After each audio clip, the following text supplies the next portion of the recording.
اگر آج تمہاری نگاہیں ان نشانیوں کی تلاش میں ہیں کہ کیا تم بھی وہ خوش قسمت ہو جس کے بدترین حالات اب بہت جلد بہترین میں بدلنے والے ہیں، اور ان قریب اللہ تمہاری زندگی کی تمام مشکلات اپنی مدد اور رحمت کے ذریعے آسانیوں میں بدلنے والا ہے، تو یاد رکھنا کہ جب اللہ تمہاری زندگی میں ایک نئے دور کا آغاز کرنا چاہتا ہے تو یہ دو اشارے بار بار تمہارے سامنے لاتا ہے، جس میں پہلا اور حقیقی اشارہ ایک روایت میں ثابت ہے کہ صحابہ اکرام نبی کریم صلی اللہ علیہ وسلم سے آ کر کہتے تھے کہ حضور، بسا اوقات ہمیں اپنے دل میں ایسی باتیں محسوس ہوتی ہیں کہ زبان پر لانے سے ہم زیادہ بہتر سمجھتے ہیں کہ ہمیں زندہ آگ میں جلا دیا جائے، کہ ایسے وسوسے ہمارے دل میں اتر جاتے ہیں، دماغ میں آ جاتے ہیں۔ تو حضور کریم صلی اللہ علیہ وسلم نے فرمایا کہ کیا واقعی تم ایسا محسوس کرتے ہو کہ اس بات کو زبان پر لانے سے بہتر ہے کہ تمہیں زندہ جلا دیا جائے؟ انہوں نے کہا، جی حضور۔ تو آپ نے فرمایا کہ یہی تو ایمان ہے۔ شیطان وسوسہ اندازی کرے گا، لیکن تمہیں ہر دفعہ یہ احساس ہو جانا کہ یہ بات اتنی بری ہے کہ مجھے زندہ جلا دیا جائے، یہ نسبت اس کے کہ میں اس بات کو زبان پر لاؤں، تو یہ واضح ثبوت ہے کہ تمہارا ایمان موجود ہے۔ آپ نے انہیں بہترین وقت کی تسلی دی اور اطمینان دیا۔ یاد رکھو، تمہارا رب جس بندے کے ساتھ خیر کا ارادہ کرتا ہے اسے آزماتا ہے۔ اللہ خود قرآن میں تم سے فرماتا ہے کہ ہم تمہیں آزمائیں گے اور تمہارے حالات جانچیں گے تاکہ پتہ چلے کہ تم میں مجاہد اور صبر کرنے والے کون ہیں۔ جانتے ہو تمہاری بدنصیبی کی تاریکی چھٹ کر خوش نصیبی میں کب بدلتی ہے، تو یاد رکھو کہ تمہاری زندگی کی خوشحالی کا سارا کنٹرول اس مہربان رب کے ہاتھ میں ہے۔ اللہ چاہے تو اپنی شان رحیمی سے کسی کا دل پھیر دے اور اس کے دل میں تمہارے لیے محبت اور شفقت کے جذبات بھر دے، چاہے اس کے دل میں تمہارے لیے نفرت اور بے انتہا دوری ہو، اللہ اس کا دل بدلنے پر قادر ہے۔ اللہ تعالیٰ خود تم سے قرآن میں فرماتا ہے کہ کسی نفس کو نہیں پتا، کسی انسان کو نہیں پتا کہ اس کی خوشی کہاں سے آئے گی، اس میں بہت ساری حکمتیں شامل ہوتی ہیں۔ تم اگر ذرا غور کرو تو اکثر تمہیں پورا اعتماد ہوتا ہے کہ اگر مجھے فلاں چیز مل جائے تو میں خوش ہو جاؤں گا، اور اگر فلاں چیز یا فلاں کامیابی نہ ملی تو میں برباد ہو جاؤں گا، جبکہ اللہ قرآن میں اس کا اشارہ دیتا ہے کہ کسی نفس کو نہیں معلوم کہ اس کی آنکھوں کی ٹھنڈک، اس کی خوشی اور اس کی خوشی کے آنسو کس چیز میں چھپے ہوئے ہیں۔ تم بس اپنے رب پر اس پھول کی طرح بھروسہ رکھو جو راستے کے کنارے اگتا ہے، جسے نہ کسی نے بویا ہوتا ہے اور نہ ہی کوئی راہ گیر اسے پانی دیتا ہے، لیکن اللہ تعالیٰ اس کا خیال رکھتا ہے اور ایک چھوٹے سے بیج کو ایک دن خوبصورت اور تناور درخت میں بدل دیتا ہے۔ بالکل اسی طرح اس خالق کے اختیار میں تمہاری خوشی ہے، اور وہ خوب جانتا ہے کہ یہ کب اور کہاں پھل پھول سکے گی۔ اللہ خود فرماتا ہے، اے نبی صلی اللہ علیہ وسلم، ان سے کہو کہ فضل و شرف اللہ ہی کے اختیار میں ہے، وہ جب چاہے عطا کرے، وہ وسیع نظر ہے اور سب کچھ جانتا ہے، اور ممکن ہے کہ اللہ بہت جلد کامیابی دے یا اپنے پاس سے کوئی اور معاملہ لے آئے۔ یاد رکھو، ماضی کے پچھتاوے محض ایک ڈسٹریکشن ہے، اور اس کو ہر وقت سوچتے رہنے سے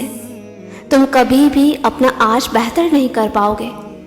جانتے ہو، جب انسان اپنے کمفرٹ کو خیر آباد کہتا ہے نا، تو وہ کامیاب زندگی کی طرف ایک قدم بڑھا دیتا ہے، اور جب سوچ بدلتی ہے تو وقت بدلتا ہے اور نفس سمیت ساری دنیا بدل جاتی ہے۔ اور جانتے ہو کہ وہ کون خوش نصیب ہیں جن کے بدترین حالات اللہ بہت جلد بہترین میں بدل دیتا ہے اور ان پر خوب عنایات کی بارش برساتا ہے۔ اس کے کیا حقیقی اشارے ہیں، جس کا پہلا اشارہ تو یہ ہے کہ جب تمہارا دل بار بار اپنی کسی کوتاہی یا کسی خطا پر مضطرب اور بے چین ہونے لگے اور تم دنیا سے چھپ کر اللہ کے آگے ندامت کے آنسو بہانے لگو، تو یہ بڑی نشانی ہے کہ اللہ تمہیں اپنی رحمت کے سائے میں لے چکا ہے۔ اللہ خود قرآن میں اشارہ دے رہا ہے، اے میرے بندو، تم رات دن گناہ کرتے رہتے ہو، ہم جانتے ہیں کہ تم گناہ کرتے ہو، میں بے شک تمہارے گناہوں کو معاف کرتا رہتا ہوں، تم مجھ سے بخشش طلب تو کرو، میری طرف آنے کی کوشش کرو تو صحیح، میں تمہارے گناہوں کو معاف کر دوں گا۔ اے نبی صلی اللہ علیہ وسلم، لوگوں سے کہہ دو کہ اگر تم اللہ کو دوست رکھتے ہو تو میری پیروی کرو، اللہ بھی تمہیں دوست رکھے گا اور تمہارے گناہ معاف کر دے گا۔ تمہاری اس معافی کے بعد جو رحمتیں تم پر نازل ہوں گی وہ تمہیں بھی حیران کر دیں گی۔ ایک حدیث سے ثابت ہے، نبی کریم صلی اللہ علیہ وسلم نے فرمایا کہ اللہ رب العالمین اس بندے سے بہت خوش ہوتا ہے جب کوئی اس کا بھولا ہوا بندہ یا بندی لوٹ کر آتا ہے۔ جانتے ہو، ہم انسان لوگوں کو خوش کرنے کے لیے اللہ کو ناراض کر دیتے ہیں، تو اللہ تو ناراض ہوتا ہی ہے اور لوگ بھی تم سے ناراض ہو جاتے ہیں، لیکن جب تم اللہ کی رضا کے لیے لوگوں کو ناراض کرتے ہو تو اللہ تو تم سے راضی ہوتا ہی ہے۔ At the end of the day لوگ بھی تم سے راضی ہو جاتے ہیں۔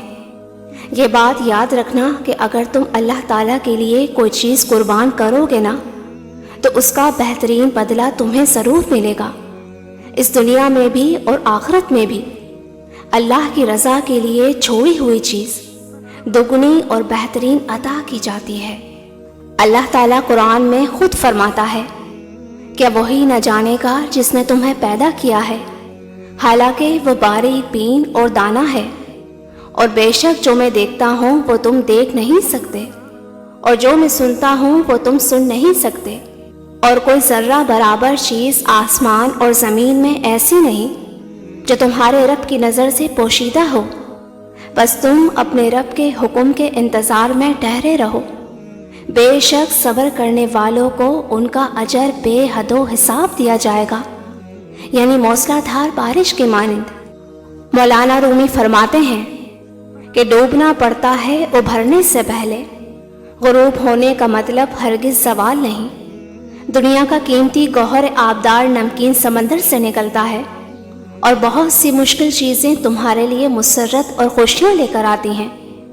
کتنی ہی سلامتی ممانعت کے بعد ملتی ہے، اور بہت سی چیزیں کجی کے بعد درست ہو جاتی ہیں۔ قرآن کہتا ہے، اور یقیناً میرا رب میرے ساتھ ہے اور وہ ضرور مجھے راستہ دکھائے گا، وہ پھر بھی کہیں نہ کہیں کوئی دروازہ کھلا ہی رکھتا ہے۔ تمہارا رب اپنے بندوں کو کبھی تنہا نہیں چھوڑتا، مطمئن رہنا، وہ رحمان تمہیں بہت جلد خوشیوں کا ایسا جہاں عطا کرے گا کہ تم خود اپنی خوش قسمتی پر رش کرو گے۔ ان قریب وہ اپنی نوازشات کے وہ در تم پر کھولے گا جو تمہاری زندگی کے ہر غم کو مسکراہٹ میں بدل دیں گے انشاءاللہ۔ میری دل سے دعا ہے میرے تمام ویورز کے لیے کہ اللہ آپ کی آزمائش دور کر کے آپ کو راحت اور سکون عطا کرے، اور آپ کے دل کی ایک ایک دعا پر اپنا کن فرما دے۔ آمین۔